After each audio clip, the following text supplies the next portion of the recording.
Il fait froid. Je suis dehors, il est minuit. Déjà, je sais que les voleurs vont voler cette nuit. Les sorciers aussi vont voler la nuit. Les avions aussi volent.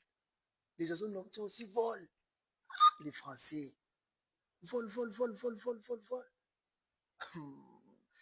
Il est minuit et je suis dehors parce qu'on m'a chassé. Mon papa m'a chassé. Juste parce que je lui ai dit que je veux devenir pilote. C'était mon rêve. Il m'a posé la question, c'est quoi mon rêve? Je lui ai dit que je veux devenir pilote.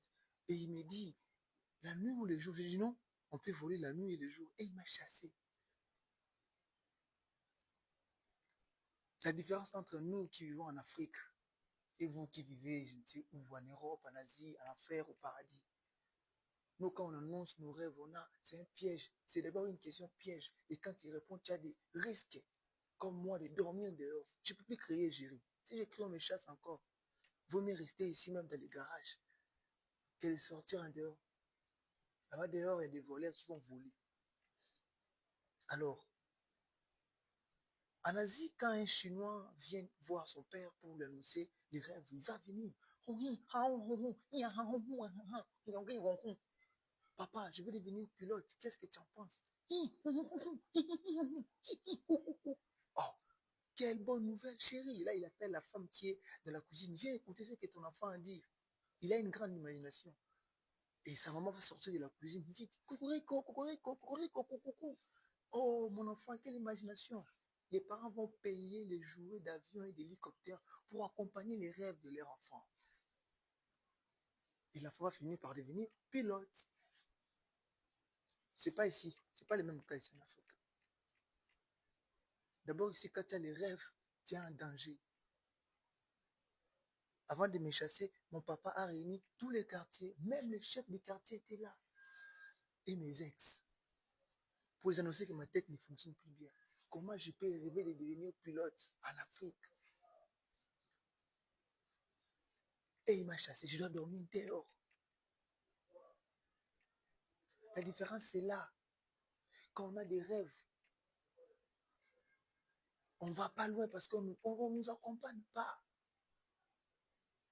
Mais mon grand-père m'a toujours dit de rêver, de rêver, de rêver, de rêver et de rêver. Nos seuls rêves qui se réalisent, c'est quand tu rêves que tu fais pipi au lit. Quand tu te réveilles, tu trouves ça. Mais si tu rêves que tu as ramassé de l'argent, tu ne vas pas ramasser l'argent. Même si tu marchais toute la journée, tu ne vas pas ramasser. Si tu rêvais que tu conduisais la voiture, ce jour-là, même c'est l'embouteillage qui t'attend toute la journée. Mais si tu rêves que tu as fait pipi au lit, un rêve tranquille où tu marches, les autres sifflent, et tu vas voir un endroit où on écrit interdit de pisser. C'est là qu'on pisse. Et quand tu te réveilles, moi, je n'étais pas moi. On m'a réveillé avec des gifles. Tu as fait pipi, oui. Aux Souba. Je suis congolais. Oh là là. Mais il faut toujours rêver. J'ai fait un rêve. J'ai fait un rêve, mais les rêves que j'ai fait, c'était bizarre. Et j'ai peur que ça se réalise.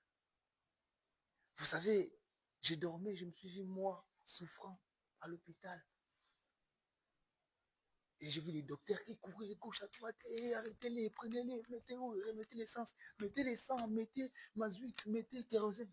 Tout ça dans mon corps. J'étais allongé. Mais enfin, après, je suis mort. Oui, je suis mort. Les gens ont commencé à pleurer. Les docteurs sortaient de la chambre pour annoncer à mes parents. Ce qui est bizarre, c'est que les docteurs là qui est venu pour annoncer à mes parents, les docteurs là, c'était moi. Donc c'est moi qui est venu annoncer à mes parents que moi, je suis mort. Bizarre. Les parents qui étaient là, c'était des mois, 3 mois. La chose est devenue compliquée. Même dans les rêves, je ne comprenais plus. Alors les gens ont commencé à pleurer. On a appelé les gens pour prendre mon corps et amener la mort. Les gens qui sont venus pour prendre mon corps et amener la mort. Des mois. Et beaucoup de mois. Ils m'ont pris, surtout avec moi à la morgue. La personne là qui était à la morgue là, qui doit me laver, c'est moi-même qui me lave. Compliqué. Les enfants du quartier sont fâchés. Comme ici, chez nous ici, à qui ça, si tu es mort et que la mort là est mystique, on ne comprend pas. Les gens viendront pour faire des troubles. Alors toutes ces personnes-là qui venaient pour faire des troubles, c'était des mois, beaucoup de mois, beaucoup de mois. Compliqué. Les choses de l'enterrement, ce sont des mois qui transportent mon corps et qui part enterrer. Beaucoup de moi, ils ont créé des groupes. Un groupe de moi qui veut m'enterrer et un autre groupe de moi qui refuse catégoriquement. Ça, c'est quel rêve?